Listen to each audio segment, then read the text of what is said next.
Hello everyone, welcome to SPC centre. This is Prashant Kumar. Friends, आज के इस वीडियो में मैं आप लोगों के साथ जुलाई महीने की प्रतियोगिता दर्पण की शॉर्ट नोट्स को डिस्कस करूंगा। यह जो वीडियो है वह आगामी प्रीलिम्स परीक्षा के लिए काफ़ी अधिक महत्वपूर्ण है। सबसे पहले एक महत्वपूर्ण सूचना आप सभी के लिए है। टीम आईएसपीसी सेंटर के द्वारा जनवरी महीने से लेकर यानी कि जनवरी 2024 से लेकर 70वीं बीपीएससी प्रीलिम्स कंडक्ट कराए जाने तक यानी कि अक्टूबर 2024 महीने तक की प्रतियोगिता दर्पण की शॉर्ट नोट्स को 99 रुपये में पर सेल किया जा रहा है। पीडीएफ नोट्स को, इसका वीडियो हमारे यूट्यूब चैनल पर अवेलेबल है। इसके नोट्स को 99 रुपये में अवेलेबल किया जा रहा है। इसके लिए आप लोग हमारे नंबर 9870564701 पर व्हाट्सएप करके संपर्क कर सकते हैं। ठीक है, आइए अब प्रतियोगिता दर्पण जुलाई मंथ के पीडीएफ को हम लोग डिस्कस करते हैं।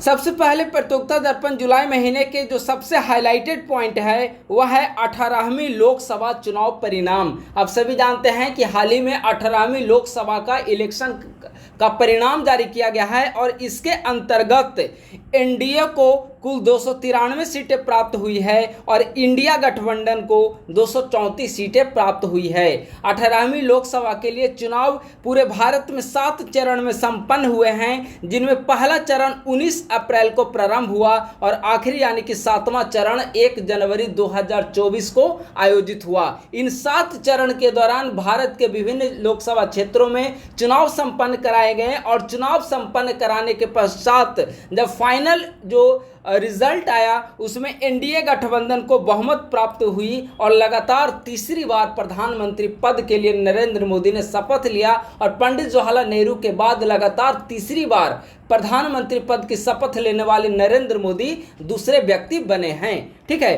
तो काफ़ी महत्वपूर्ण है। अगर नंबर ऑफ सीट्स के हिसाब से देखा जाए तो सबसे बड़ी पार्टी बीजेपी बनी है 240 सीटों के साथ।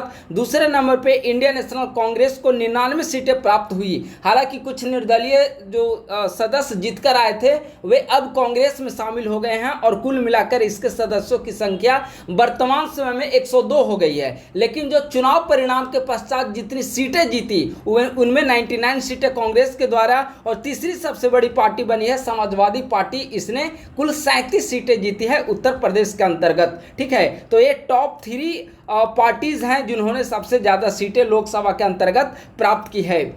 इसके अलावा और कुछ महत्वपूर्ण चीज़ें हैं इलेक्शन से संबंधित, उसे हम लोग डिस्कस करते हैं। देखिए, 17वीं लोकसभा का जो कार्यकाल है वह 16 जून 2024 को समाप्त होना है। ठीक है, आपसे यह पूछा जा सकता है कि 17वीं लोकसभा का कार्यकाल किस तारीख को समाप्त हुआ, तो आप क्या बताएंगे? 16 जून 2024 को।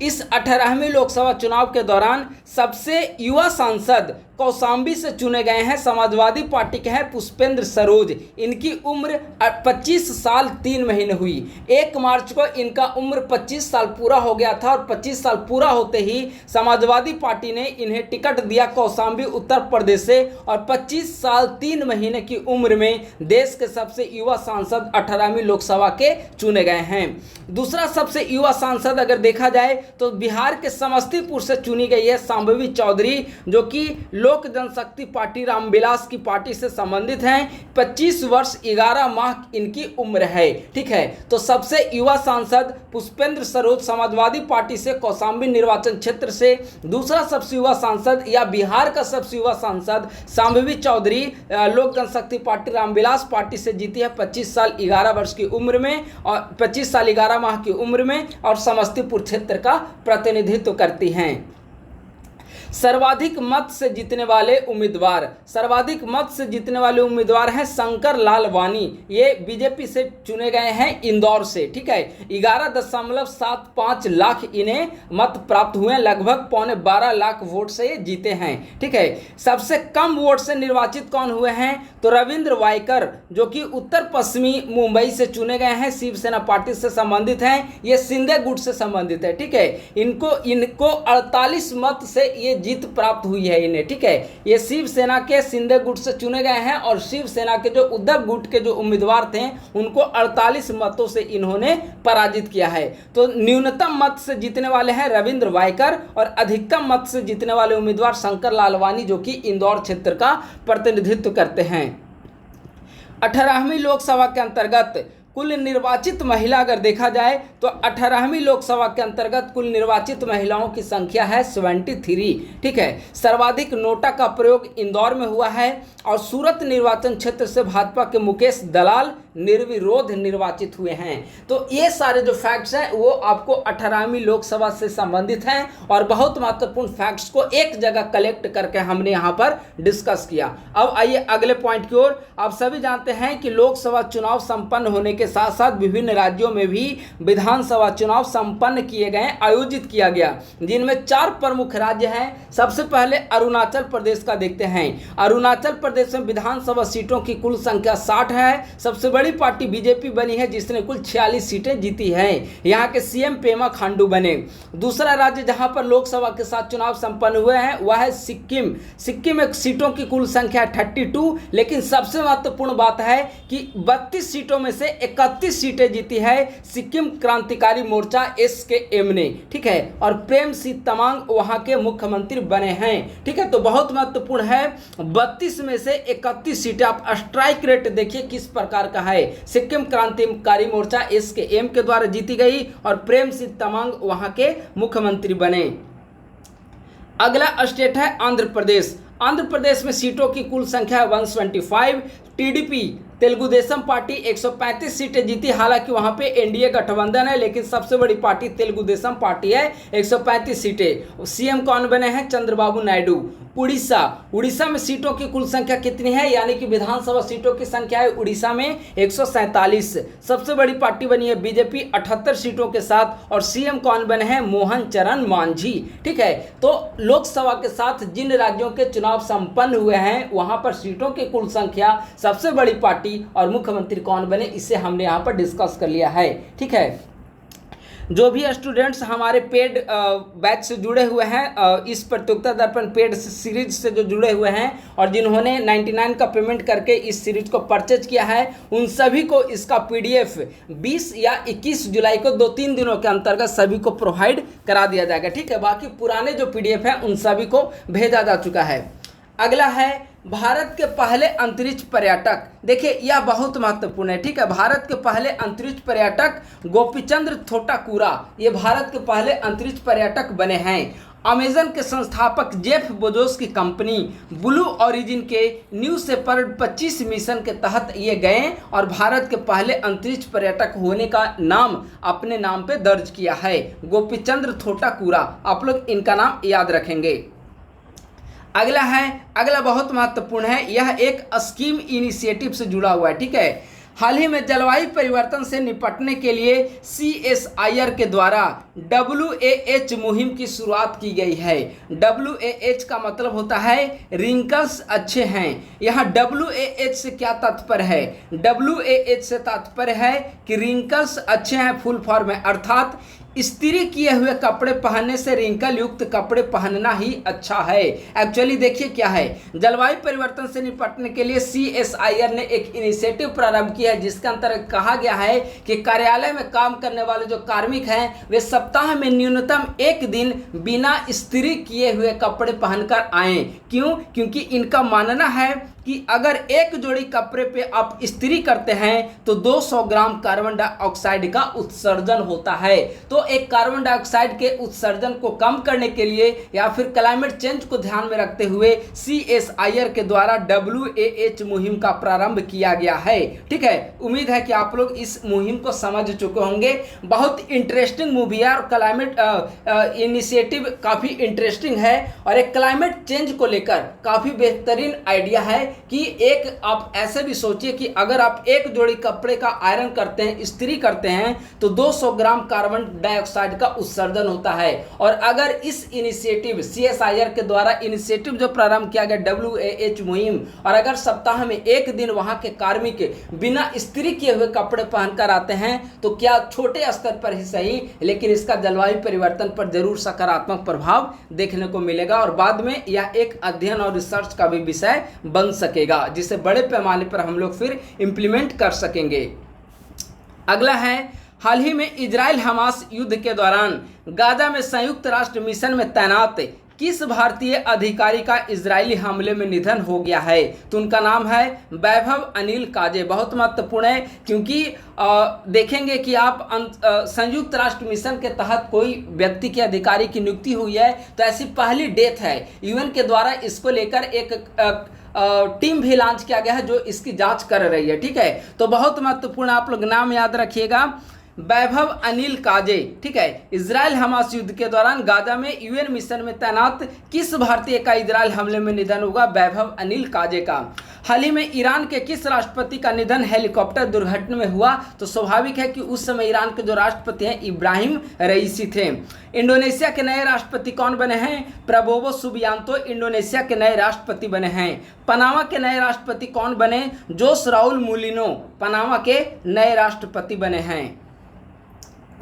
अगला है चंद्र मिशन चांग E6। ठीक है, देखिए चंद्र मिशन चांग E6 क्या है? तो चंद्र मिशन चांग E6 चीन के द्वारा प्रक्षेपित किया गया है। वेनचांग अंतरिक्ष प्रक्षेपण स्थल से इसका प्रक्षेपण किया गया। इसका उद्देश्य जो है वह चंद्रमा के सुदूर हिस्से से नमूने एकत्र कर वापस पृथ्वी पर लाना। ठीक है, तो चंद्र मिशन चांग E6 जो है चाइना के द्वारा प्रक्षेपित किया गया एक चंद्र मिशन है। अगला है सिप्री से संबंधित रिपोर्ट सिप्री के द्वारा जारी की गई है, वह सैन्य खर्च से संबंधित रिपोर्ट है। ठीक है, तो सैन्य खर्च से संबंधित रिपोर्ट सिप्री के द्वारा जारी किया गया है, जिसके अंतर्गत विश्व के टॉप कंट्रीज जो सेना पे सर्वाधिक खर्च करते हैं उसकी सूची जारी की गई है। सबसे ज़्यादा जो सेना व हथियारों पर खर्च करने वाला देश है वह है यूएसए, दूसरे नंबर पे है चाइना और तीसरे नंबर पे है रसिया और चौथे नंबर पे है इंडिया। यानी कि इंडिया जो है विश्व का चौथा सबसे बड़ा देश जो कि सेना और हथियार पर खर्च करता है। पाँचवें नंबर पे है सऊदी अरब। इन 5 देशों ने मिलाकर, इन 5 देशों के द्वारा कुल मिलाकर जो सैन्य खर्च विश्व में की जाती है उसका 61% जो खर्च है यही 5 देश मिलकर करते हैं। कौन कौन? यूएसए, चाइना, रसिया, इंडिया और सऊदी अरब। विश्व के अन्य देशों के द्वारा जितना सैन्य खर्च किया जाता है उन सभी का 61% जो है खर्च इन 5 देशों के द्वारा किया जाता है। 2023 में भारत का कुल सैन्य खर्च जो है 83.6 अरब डॉलर रहा है। 2023 में भारत का कुल सैन्य खर्च 2022 की तुलना में 4.2% अधिक। अगला है 2022 में अमेरिका की नागरिकता ग्रहण करने वाले विदेशी मूल के लोगों में भारतीयों का स्थान दूसरा है। ठीक है, यानी कि 2022 में अमेरिका में जितने विदेशी लोगों ने नागरिकता ग्रहण की उनमें सबसे पहला नंबर पे है मैक्सिको और दूसरे नंबर पे है इंडिया। मैक्सिको के 1,28,878 लोगों ने अमेरिकी नागरिकता ग्रहण की सिर्फ और सिर्फ 2022 में, और उसी वर्ष भारत के लगभग 65,960 यानी कि लगभग 66,000 लोगों ने अमेरिकी नागरिकता ग्रहण की है। तो पहले नंबर पे मैक्सिको आता है और दूसरे नंबर पे इंडिया यानी कि भारत आता है। अगला है विश्व प्रेस स्वतंत्रता सूचकांक। ठीक है, देखिए हमारा टेलीग्राम ग्रुप है @ISPC सेंटर। आप लोग हमारे टेलीग्राम ग्रुप को भी ज्वाइन कर लें। वहां पर बीपीएससी की तैयारी से संबंधित विभिन्न मटेरियल और गाइडलाइंस आपको निःशुल्क प्रोवाइड किए जाते हैं। ठीक है, तो टेलीग्राम ग्रुप है @ISPC सेंटर।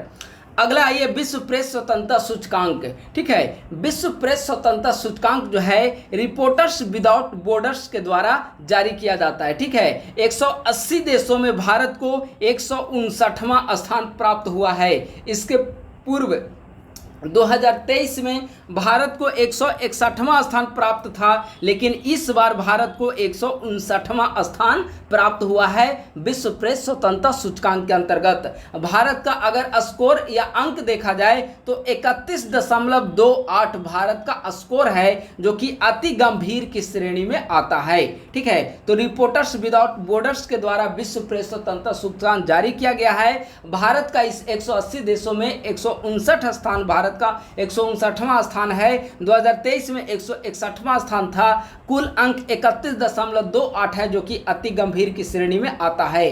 अब आइए टॉप कंट्रीज, बॉटम कंट्रीज और भारत के पड़ोसी देशों का स्थान। ठीक है, तो टॉप कंट्रीज अगर देखा जाए तो पहले नंबर पर विश्व प्रेस स्वतंत्रता सूचकांक में पहले नंबर पर नॉर्वे, दूसरे नंबर पर डेनमार्क और तीसरे नंबर पर स्वीडन आता है। वहीं अगर बॉटम कंट्रीज देखा जाए 180 देशों की सूची जारी की गई है तो 180 180वें स्थान पर इरिट्रिया, 179वें स्थान पर सीरिया और 178वें स्थान पर अफगानिस्तान आता है। यानी कि ये हैं 3 बॉटम कंट्रीज। अगर पड़ोसी देशों का देखा जाए तो भारत का तो 159 स्कोर है, यहाँ पर है भारत 159 स्कोर है, ठीक रैंक है, ठीक है। 74वें रैंक पर है नेपाल, 147वां रैंक आया है भूटान का, 150वां आया है पाकिस्तान का, 152वां आया है 150वां आया है श्रीलंका और 152वां आया है पाकिस्तान। यानी कि भारत से बेहतर रैंक है 74वें स्थान पर नेपाल, 147वें स्थान पर भूटान, 150वें पर श्रीलंका और 152वें पे पाकिस्तान, ठीक है। और 159 पे भारत है, फिर 165वां बांग्लादेश और 172वां चीन का है। यानी कि बांग्लादेश और चीन भारत से नीचे हैं, जबकि नेपाल, भूटान, श्रीलंका, पाकिस्तान जो है भारत से ऊपर है, ठीक है। भारत के पड़ोसी देशों में केवल नेपाल के लिए ही सूचकांक स्कोर 40 से अधिक है। यानी कि केवल नेपाल ऐसा देश है जिसका सूचकांक स्कोर जो है 40 से अधिक है। बाकी अन्य का जो स्कोर आप देखेंगे वह 40 से नीचे है। और भारत का स्कोर हमने डिस्कस किया था कितना है, 31.28 भारत का स्कोर है, ठीक है। तो यह है विश्व प्रेस स्वतंत्रता सूचकांक। यहाँ पर इतनी डिटेल से लिखा गया है कि एक भी पॉइंट आपका मिस नहीं करेगा। अगर यह इंडेक्स से संबंधित सवाल पूछा गया एग्जामिनेशन में तो जो प्रश्न और ऑप्शन में जो पूछा जाएगा वो यहाँ आपको लिखा हुआ है, ठीक है। तो अच्छे तरीके से प्रतियोगिता दर्पण का वीडियो आप लोग देखें। जब तक आपका कॉन्फिडेंस नहीं आए 3 बार 4 बार 5 बार उतनी बार आप वीडियो को देखिए। जितनी बार आप वीडियो को देखेंगे उतनी ही ज़्यादा अच्छे तरीके से फैक्ट्स जो है, डेटा जो है आप रिमेंबर कर पाएंगे, ठीक है। आइए अगले पॉइंट की ओर। हाल ही में नॉर्वे, आयरलैंड व स्पेन के द्वारा फिलिस्तीन को राष्ट्र का दर्जा दिया गया है। किनके द्वारा? नॉर्वे, आयरलैंड और स्पेन के द्वारा फिलिस्तीन को राष्ट्र का दर्जा दिया गया। बहुत महत्वपूर्ण है। हाल ही में किन 3 देशों के द्वारा फिलिस्तीन को राष्ट्र का दर्जा दिया गया? तो नॉर्वे, आयरलैंड और स्पेन के द्वारा। अगला एक महत्वपूर्ण रिपोर्ट है religious minorities across country analysis 1950 से 2015। यानी कि भारत में पॉपुलेशन से संबंधित यह एक रिपोर्ट है, ठीक है, जो कि 1950 से 2015 के दौरान के पॉपुलेशन पर चर्चा करता है। यह जो रिपोर्ट है वह प्रधानमंत्री की आर्थिक सलाहकार परिषद के द्वारा जारी की गई है। तो प्रधानमंत्री की आर्थिक सलाहकार परिषद के द्वारा जनसंख्या से संबंधित रिपोर्ट जारी की गई है, जिसमें 1950 से लेकर 2015 तक के दौरान जनसंख्या परिवर्तन से संबंधित विभिन्न चीज़ों का एनालिसिस किया गया है। और इस एनालिसिस के बाद यह कंक्लूजन निकाला गया कि भारत की कुल जनसंख्या में बहुसंख्यक जनसंख्या के अनुपात में काफ़ी गिरावट आई है। जैसे 1950 में भारत में हिंदुओं की कुल आबादी 84.68% थी, जो कि 2015 में घटकर 78.06% हो गया। यानी कि हिंदुओं की आबादी में गिरावट आई। वहीं दूसरी तरफ आप देखेंगे तो मुस्लिम पॉपुलेशन में इसी दौरान वृद्धि हुई है। 1950 में जो मुस्लिम पॉपुलेशन 9.84% था वह 2015 में बढ़कर 14.09% हो गया। यानी कि एक तरफ हिंदुओं की आबादी में गिरावट आ रही है तो दूसरी तरफ मुस्लिमों की आबादी में लगातार वृद्धि देखने को मिल रही है। वहीं जैन व पारसी आबादी देखेंगे तो जैन व पारसी आबादी में भी गिरावट आई है, लेकिन सिख आबादी में थोड़ा बहुत वृद्धि देखने को मिली है, ठीक है। तो जैन, पारसी और हिंदू इन तीनों की आबादी में गिरावट आ रही है और मुस्लिम और सिख आबादी में वृद्धि देखने को मिली है 1950 से लेकर 2015 तक के पॉपुलेशन एनालिसिस को के दौरान, ठीक है। तो इसे आप लोग याद रखेंगे।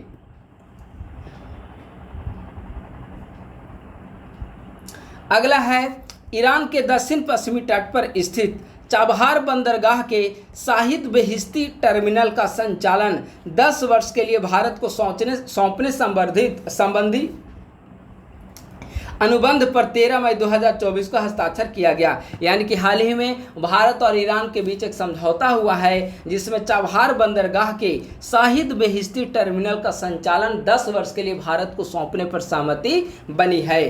किन 2 कंपनियों के बीच समझौता हुआ? तो भारत की तरफ से इंडिया पोर्ट्स ग्लोबल लिमिटेड और ईरान के पोर्ट एंड मैरीटाइम ऑर्गेनाइजेशन के बीच समझौता हुआ। इन दोनों का नाम आप याद रखेंगे। इंडिया की तरफ से इंडिया पोर्ट्स ग्लोबल लिमिटेड और ईरान के तरफ से पोर्ट एंड मैरीटाइम ऑर्गेनाइजेशन, इनके भी समझौता संपन्न हुआ है। चाबहार का बेहिश्ती टर्मिनल विदेश में भारत सरकार के द्वारा लीज पर लिया गया पहला बंदरगाह है। ठीक है, चाबहार का बेहिश्ती टर्मिनल विदेश में भारत सरकार के द्वारा लीज पर लिया गया पहला बंदरगाह है। ठीक है, कितने वर्षों के लिए? तो 10 वर्षों के लिए इसे लीज पर लिया गया है। अगला आइए, निर्यात संबंधी अंकटाड का रिपोर्ट, UNCTAD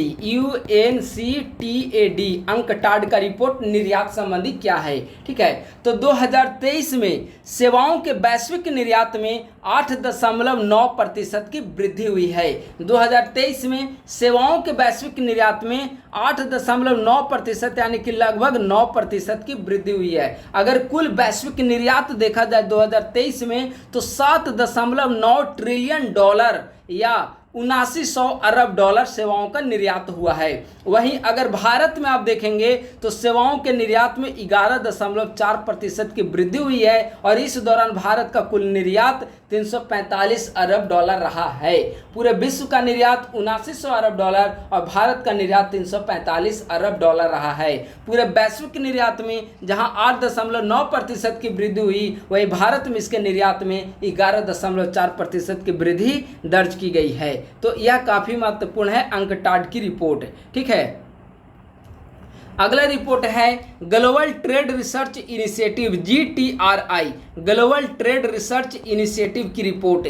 इसके अनुसार 2023-24 वित्तीय वर्ष 2023-24 में भारत का सबसे बड़ा व्यापारिक भागीदार देश है नंबर 1 पे चाइना, दूसरे नंबर पे USA और तीसरे नंबर पे UAE। ठीक है, यहाँ पे लिखा हुआ है तीसरा UAE। ठीक है, पहला चाइना, दूसरा USA, तीसरा UAE। ठीक है, यानी कि वित्तीय वर्ष 23-24 में भारत के टॉप 3 व्यापारिक भागीदार देश क्रमशः चाइना, USA और UAE है। चाइना के साथ अगर 23-24 में आप देखेंगे तो चाइना के साथ जो कुल व्यापार हुआ है 118.4 अरब डॉलर का चाइना के साथ व्यापार हुआ, जिनमें 16.67 अरब डॉलर का आयात और 101.7 अरब डॉलर का निर्यात हुआ है। वहीं चाइना से थोड़ा सा कम जो है वह USA का भारत और USA के बीच व्यापार हुआ 118.3 अरब डॉलर, चाइना के साथ 118.4 अरब डॉलर और अमेरिका के साथ 118.3 अरब डॉलर। इस दौरान भारत से चीन के निर्यात में 8.7% की वृद्धि हुई, जबकि आयात में 3.24% की वृद्धि हुई है। और तीसरा सबसे बड़ा व्यापारिक भागीदार हमने बता दिया कि UAE है। पहले नंबर पे है चाइना, दूसरे नंबर पे है USA और तीसरे नंबर पे UAE। तो यह है भारत के व्यापारिक भागीदार देश। ठीक है, अगला पॉइंट है खान मंत्रालय के अनुसार वर्ष 2023-24 में खनिज उत्पादन में 7.5% की वृद्धि हुई है। खान मंत्रालय के अनुसार 23-24 में खनिज उत्पादन में 7.5% की वृद्धि दर्ज की गई है। अगर लौह अयस्क में देखा जाए लौह अयस्क का उत्पादन, तो लौह अयस्क उत्पादन में विश्व में चौथे स्थान पर भारत आता है। 23-24 में 277 मिलियन मीट्रिक टन का उत्पादन हुआ, जो कि पिछले वित्त वर्ष की तुलना में 7.4% अधिक है। वहीं अगर चूना पत्थर का देखा जाए तो तीसरा स्थान है, पूरे विश्व में तीसरा नंबर पे आता है भारत चूना पत्थर के उत्पादन में। 2023-24 में 450 मीट्रिक टन का उत्पादन हुआ, जो कि पिछले वर्ष की तुलना में 10.7% अधिक है। वहीं एल्युमिनियम देखा जाए तो भारत का विश्व में दूसरा नंबर पर है एल्युमिनियम उत्पादन में। 2023-24 में 41.59 लाख टन का उत्पादन हुआ है, जो कि पिछले विगत वर्ष की तुलना में 2.1% अधिक है। ठीक है, तो यह है खनिजों का उत्पादन।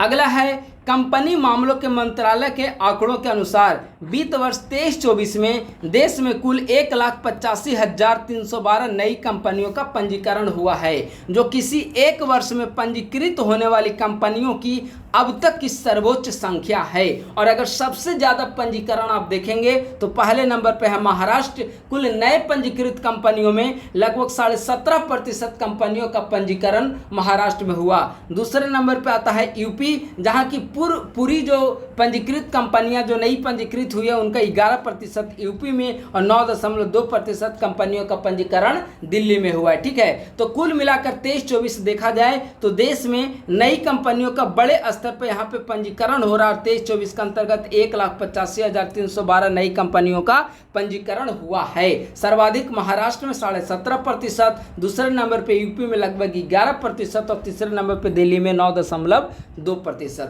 ठीक है, तो इसे आप लोग याद रखेंगे।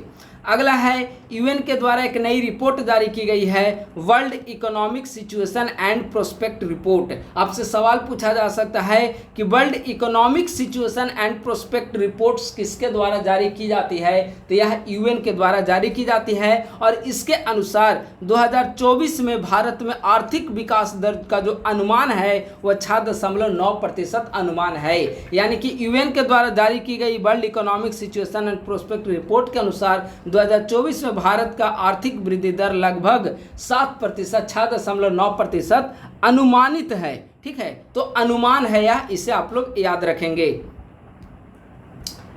अगला महत्वपूर्ण पॉइंट है, वर्तमान समय में कुल 11 लघु वित्त बैंक देश में कार्यरत हैं। इसे आप लोग याद रखिएगा, पूछा जा सकता है कि वर्तमान समय में भारत में लघु वित्त बैंकों की संख्या कितनी है, तो वर्तमान समय में भारत में कुल 11 लघु वित्त बैंक देश में कार्यरत हैं। ठीक है, अगला है वित्तीय वर्ष 23-24 के लिए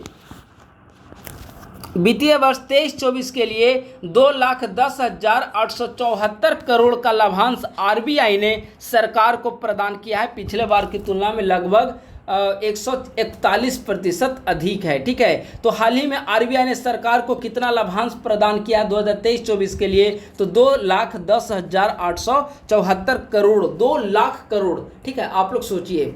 अगला है travel and tourism development index 2024, बहुत महत्वपूर्ण इंडेक्स है और यह WEF के द्वारा यह इंडेक्स जारी की जाती है। कौन सा index? Travel and tourism development index.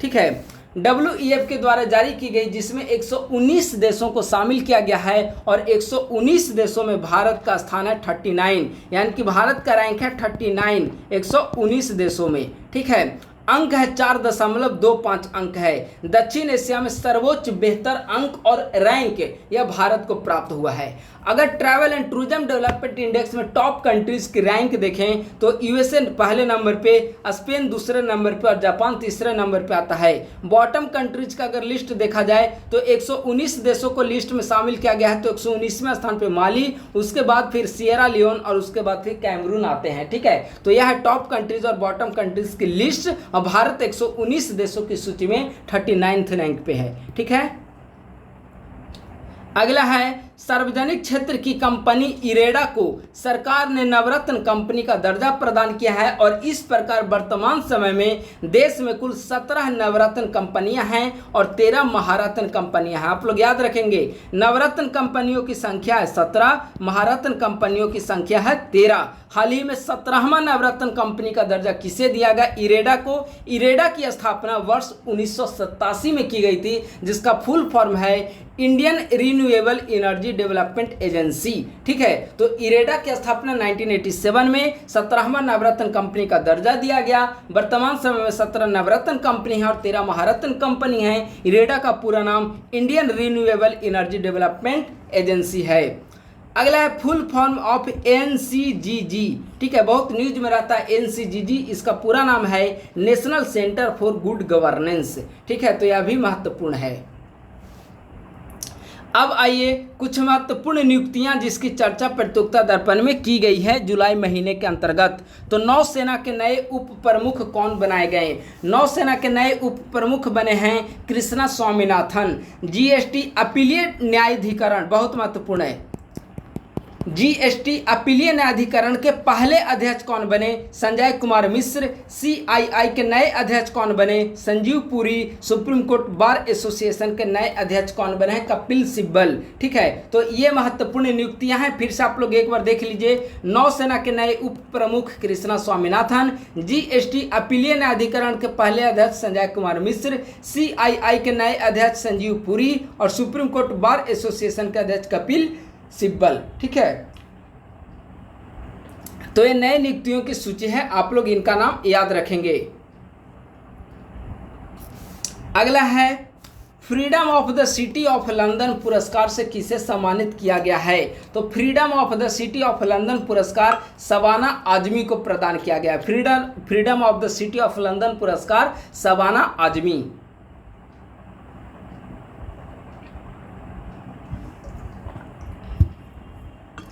अगला है यूनेस्को के द्वारा दिया जाने वाला गुइलेर्मो कैनो विश्व प्रेस स्वतंत्रता पुरस्कार किसे सम्मानित किए जाने की घोषणा की गई है? तो यूनेस्को के द्वारा दिया जाने वाला गुइलेर्मो कैनो विश्व प्रेस स्वतंत्रता पुरस्कार फिलिस्तीनी पत्रकारों को प्रदान किया जाएगा, जो कि इजराइल हमास का जो युद्ध चल रहा है उसमें गाजा में जो रिपोर्टिंग कर रहे हैं फिलिस्तीनी पत्रकार, उनको यह अवार्ड प्रदान किया जाएगा यूनेस्को के द्वारा। ठीक है। अगला और बहुत महत्वपूर्ण है, मेजर राधिका सेन यूएनओ की military gender advocate of the year award से सम्मानित होने वाली दूसरी भारतीय बनी है। पहले नंबर पे मेजर जो है सुमन गवानी को यह पहले अवार्ड प्रदान किया गया था, और मेजर राधिका सेन यूएनओ की military gender advocate of the year award 2023 से सम्मानित होने वाली राधिका सेन दूसरी भारतीय बनी है, और इसके पूर्व में मेजर सुमन गवानी को यह अवार्ड प्रदान किया गया था। ठीक है, तो राधिका सेन आप लोग नाम याद रखेंगे।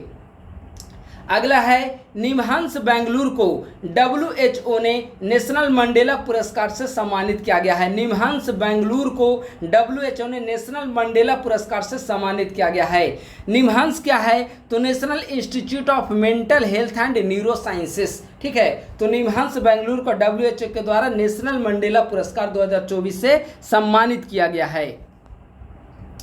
अगला है हाल ही में यूनेस्को की memory of the world regional register में भारत की कितनी साहित्यिक कृतियों को जोड़ा गया है? तो memory of the world regional register में भारत की 3 कृतियों को जोड़ा गया है, जिनमें पहला है रामचरितमानस, दूसरा है पंचतंत्र और तीसरा है सहृदय लोकाना। ठीक है। हाल ही में जीवाश्म वैज्ञानिकों के द्वारा किस देश में द्विपाद शाकाहारी डायनासोर के अवशेषों की खोज की गई है? तो अर्जेंटीना के प्यूब्लो ब्लैंको नेचुरल रिजर्व में। अगला है हाल ही में किस संस्था के द्वारा एक हल्के AI मॉडल फी 3 मिनी को लॉन्च किया गया है? तो माइक्रोसॉफ्ट के द्वारा AI मॉडल फी 3 मिनी को लॉन्च किया गया है।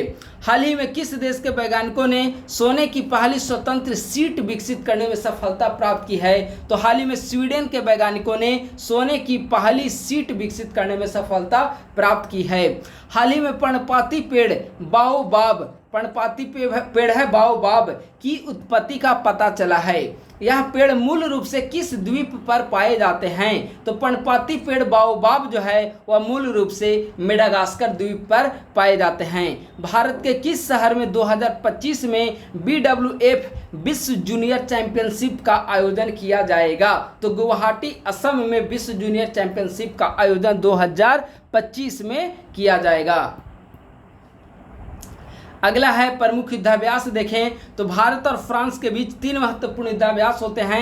भारत और फ्रांस थल सेना के बीच शक्ति युद्धाभ्यास, भारत फ्रांस नौसेना के बीच वरुण युद्धाभ्यास और भारत फ्रांस वायुसेना के बीच गरुड़ युद्धाभ्यास। तो शक्ति भारत फ्रांस थल सेना, वरुण भारत फ्रांस नौसेना और गरुड़ भारत फ्रांस वायुसेना के बीच। दुर्लभ खनिजों के संबंध में खनिज शिखर सम्मेलन का आयोजन कहाँ पे किया गया है? तो नई दिल्ली में दुर्लभ खनिजों के संबंध में खनिज शिखर सम्मेलन का आयोजन अप्रैल 2024 में किया गया। अब आइए महत्वपूर्ण पुस्तकें। अगर इंपॉर्टेंट बुक्स देखेंगे तो अनब्रोकन इंद्राणी मुखर्जी के द्वारा लिखी गई है। How to be happy Ruskin Bond के द्वारा लिखा गया है। A great country Shilpi Soumya Gowda के द्वारा लिखा गया है। द ग्रेट डिवाइड क्रिस्टीना हेन रिक्वेज के द्वारा लिखी गई है। नाइट वॉच जेन एनी फिलिप्स के द्वारा लिखी गई है। और hold on to your dreams a letter to young friends Ruskin Bond के द्वारा लिखी गई है। आइए फिर से एक बार देख लें। Unbroken Indrani Mukherjee, how to be happy Ruskin Bond, a great country Shilpi Soumya Gowda, the great divide Christina Henriquez, night watch gen Anne Phillips, hold on to your dreams, a letter to young friends, Ruskin Bond. ठीक है, तो इस प्रकार से दोस्तों जुलाई महीने की प्रतियोगिता दर्पण का शॉर्ट नोट्स डिस्कशन यहीं पर समाप्त होता है। एक बार फिर से महत्वपूर्ण सूचना आप सभी के लिए है, टीम ISPC सेंटर के द्वारा जनवरी 2024 से लेकर 30 सितंबर तक जब तक की प्रीलिम्स परीक्षा आयोजित नहीं की जाती है, उस समय तक मार्केट में जितने भी प्रतियोगिता दर्पण मंथली अवेलेबल होगी, मंथली मैगजीन, उन सभी का PDF नोट्स जो है RS99 रुपये में सेल किया जा रहा है। आप लोग इसे परचेज कर सकते हैं। इसका वीडियो हमारे यूट्यूब चैनल पर अवेलेबल है और इसे परचेज करने के लिए 9870564701 मोबाइल नंबर पर आप लोग व्हाट्सएप करें, या हमारा गूगल पे, फोन पे और पेटीएम नंबर है, इस पर पेमेंट करके इसी नंबर पर आप लोग को व्हाट्सएप करके इसका PDF 99 रुपये में 10 महीने का प्रतियोगिता दर्पण शॉर्ट नोट्स का PDF आप लोग प्राप्त कर सकते हैं। तो इस प्रकार से आज का वीडियो यहीं पर समाप्त हुआ। अगर हमारे यूट्यूब चैनल पर आप लोग नए हैं तो लाइक, सब्सक्राइब और शेयर करना ना भूलें। अपने दोस्तों के साथ भी इसे शेयर करें ताकि अधिक से अधिक संख्या में BPSC की तैयारी करने वाले अभ्यर्थी हमारे यूट्यूब चैनल से जुड़ सकें। और आप लोग हमारे टेलीग्राम ग्रुप से भी जुड़ जाएं, टेलीग्राम ग्रुप से भी आप लोग हमारे जुड़ जाएं। यहाँ पर टेलीग्राम ग्रुप का लिंक दिया गया है। ठीक है, यह है हमारा टेलीग्राम ग्रुप @ISPC सेंटर, इसे आप लोग ज्वाइन कर लें ताकि वहाँ पर तैयारी से संबंधित जो भी कंटेंट और गाइडलाइन प्रोवाइड किए जा रहे हैं उन सभी से आप लोग लाभान्वित हो सकें। थैंक यू सो मच, बहुत बहुत धन्यवाद।